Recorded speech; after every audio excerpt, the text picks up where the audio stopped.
Meaning of Grauman's Chinese theater. Grauman's Chinese theater. Grauman's Chinese theater. Grauman's Chinese theater. Grauman's Chinese theater.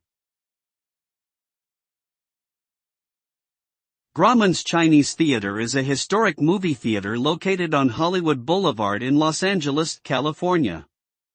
The theater was built in 1927 and has since become an iconic symbol of Hollywood history. It was named after its founder, Sid Grauman, who wanted to create a luxurious theater for the entertainment industry. The theater has played host to many movie premieres and has been visited by countless celebrities over the years. Its famous forecourt features handprints and footprints of some of the biggest names in Hollywood.